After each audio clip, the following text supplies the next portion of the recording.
maamulka gobolka Awdal iyo kan degmada ah oo saaka munaasabad ku qabtay aqalka maamulka gobolka Awdal ayaa waxay ujeedadeedu daarneed xuska 9aad ee 18 May sanad walba maanta kale laga xuso guud ahaanba gobolada dalka Soomaaliland.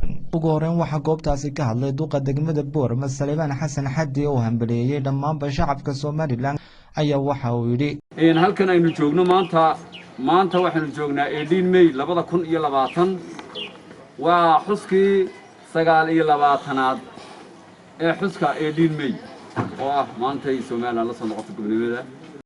xaalad caafimaad baa timi, xaalad adduunka dhan ku sugan yahay ayaa timi maanta oo runtii aanan ahayn arrin xus laga haleeli karayo laba qofna isku iman karaan because of waxa la yiraahdo la baaho kol hadii la baaho waxa weeyaan inaan xusno unba waajib nagu ah laakiin maanta khayriina la isku iman maayo waan xidhnay bulshadiina miidiyaha ayaan uga sheegaynaa walaalayaal maanta ay taariikhdu tahay maalin isniin ah bishuna tahay 18 May 2020 waxaan halkan hambalyo iyo bogaadin ballaaran uga jeedinayaa shacabweynaha Soomaaliland gaar ahaan bulshada gobolka Awdal gudo iyo dibadba.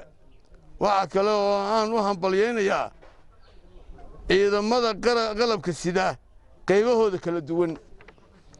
waxaan si gaar ah aan hambalyo iyo duco u dirayaa bahda caafimaadka ee had iyo jeer u taagan badbaadinta shacabkooda. dawladda hoose oo intii qaybteeda ka qaadatay maanta hawsha magaalada iyo bilicda aad iyo aad baan uga mahadnaqayaa dhammaantiin dadkana waan u wada ducaynaynaa. kale gudoomiyaha wasaaradda waxbarashada ee gobolka Awdal Professor Jeeke Cismaan Ciye oo dhankiisa hadlay ayaa waxa uu hambaliyo u diray dhammaanba shacabka reer Soomaaliland isagoona si gaar ah ugu hambaliyay dhammaanba macallimiinta kala duwan ee ka howlgasha gobolka Awdal. waxaan leeyahay hambaliyo sanad guurada 9aad ee qarannimada Jamhuuriyadda Soomaaliland ayaan ugu hambaliyaynayaa. waxaan Ilaahay ka baryaynaa inuu sanadkiisa caafimaad qab cimri dherer iyo inuu Ilaahay naga dulqaado xanuunkan dunida aafeeyay ee safmarka COVID-19 yaan Ilaahay baryaynaa.